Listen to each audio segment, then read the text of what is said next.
Bonjour, Jonathan Stebig, coordinateur de l'antenne Île-de-France du GRDR, Migration, Citoyenneté et Développement. On est une structure de plus de 50 ans qui a une longue histoire de compagnonnage avec les publics migrants arrivés en France dans les années 50.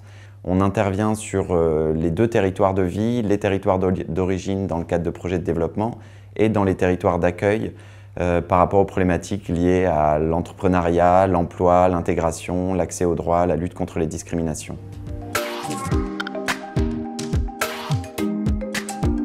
Le moteur du projet, en une phrase simple, c'est de rendre les citoyens ou les citoyennes actrices de leur projet de vie. Il y a un premier groupe de bénéficiaires directs qui sont du coup les femmes immigrées qui pratiquent la vente informelle sur le parvis de la gare. C'est un public qui a la particularité d'avoir un faible niveau de maîtrise de la langue, un non-accès au circuit classique de l'emploi, qui vivent pour la plupart dans des conditions d'habitat indignes et qui du coup ont trouvé dans la vente informelle de brochettes des solutions pour s'en sortir. On a un deuxième groupe cible qui est du coup une cible plutôt indirecte, qui sont tous les acteurs publics et privés du territoire de Grigny. L'idée pour nous est de construire des interactions positives entre les femmes et ces acteurs du territoire.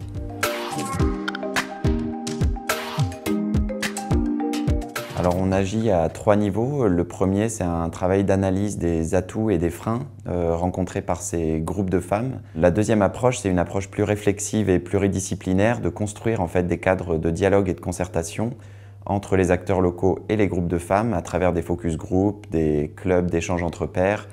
Et le troisième volet est en fait de créer les conditions favorables de l'émergence d'une économie plus formelle.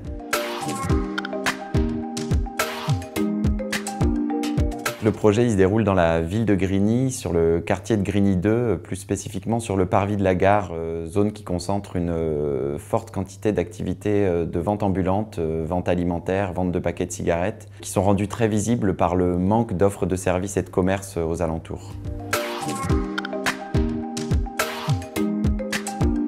Donc notre méthodologie, elle se construit autour de 3 principaux piliers. Le premier, c'est une approche réflexive. En fait, l'idée est de co-construire avec le groupe de femmes des réponses aux obstacles qu'elles rencontrent dans leur parcours de vie.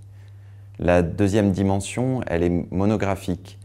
On entend répondre aux problématiques de vulnérabilité en produisant des enquêtes de terrain, de l'investigation et des analyses de données.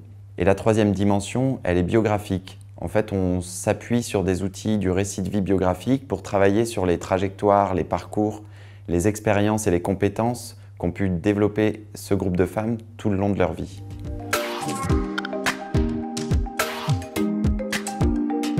Au-delà du soutien financier de la Fondation, je verrai 2 principaux atouts que nous apporte du coup ce partenariat. Le premier, c'est la capacité de mettre à disposition du projet tout un tas de ressources, de compétences et un réseau de professionnels très proches des enjeux de l'urbanisme et de l'aménagement urbain qui seront du coup un atout clé pour le projet. La deuxième dimension, c'est aussi la capacité à faire rayonner le projet pilote au-delà du territoire de Grigny.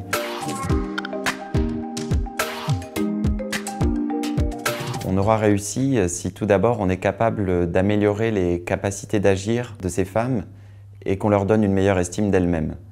On aura aussi réussi si on est capable de créer, mais surtout de pérenniser les espaces de dialogue et d'échange entre les acteurs du territoire, à savoir les femmes et les acteurs privés et publics. Créer en fait un espace d'interaction positive qui se pérennise dans le temps. Et enfin, on aura surtout réussi si on est capable de rendre visibles ces femmes à travers leur activité et leurs compétences dans l'espace public.